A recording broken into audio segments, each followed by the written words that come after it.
Hello and welcome to The Measure of Whisky, where we discuss all things Scotch whisky. This week, let's talk about the Angel's Share.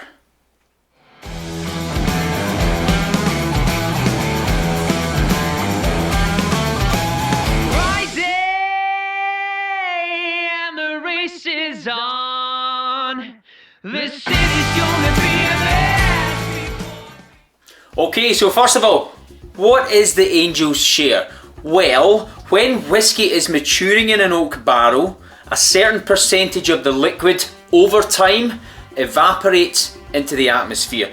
Now, it was strongly believed centuries ago that the evaporating liquid was actually leaving the barrel, making its way up to heaven and appeasing the angels.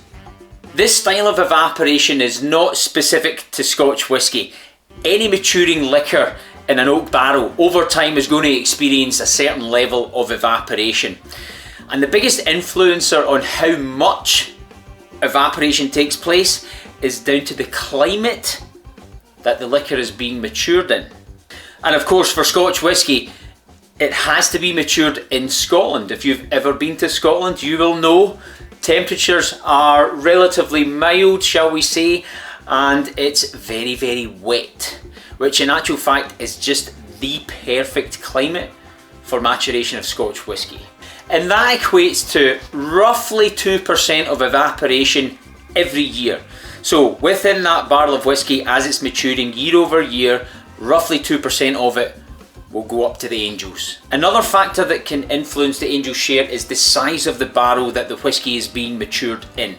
Essentially, the more contact that the liquid has with the interior portion of the barrel, the more Angel's Share is going to occur. So if your whisky's maturing in a 700 litre ex-sherry butt, there's going to be less contact with the interior portion of the barrel in comparison to one of the small quarter casks that are sometimes used for, special expressions by some of the distillers.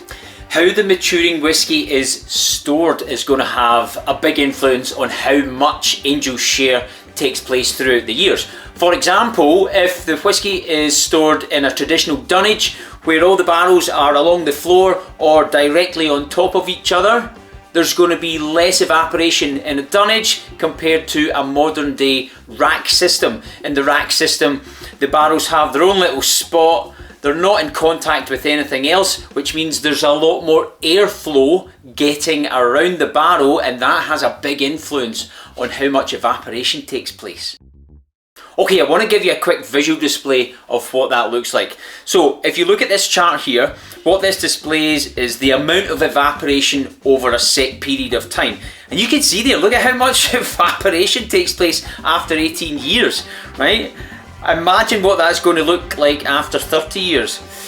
So that might give you an indication as to why certain Scotch whiskies of a certain age are so expensive. They're just such a rarity. There's just very little left in the barrel.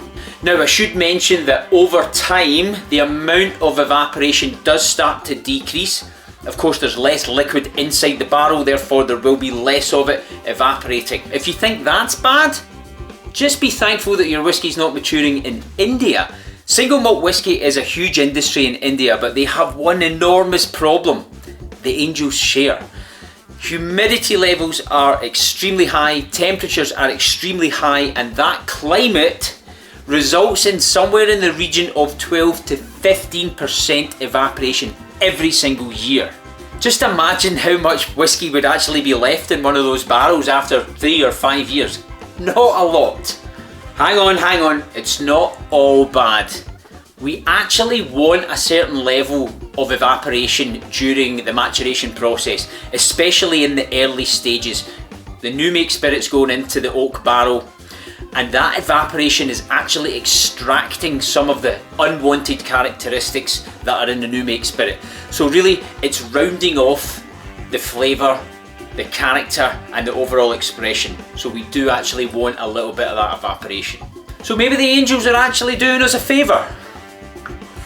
But I hear you say, that doesn't affect me because I buy my whiskey in airtight sealed bottles. Surely the angels can't get their paws on that. Not true. Unfortunately, there is still a certain level of evaporation, even from an airtight bottle, albeit a lot less than what will be experienced in a maturing barrel of whiskey.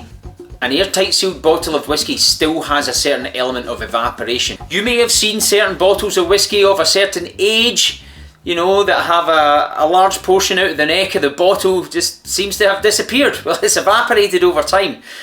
And unfortunately, if you open the bottle, so you break the airtight seal and then you put it back on, that evaporation process speeds up a little bit more. Sad but true.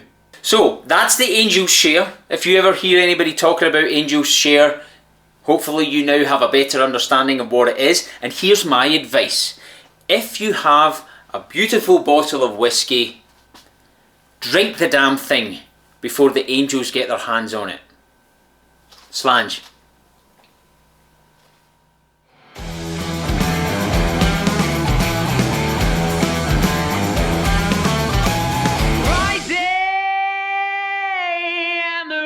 Is on.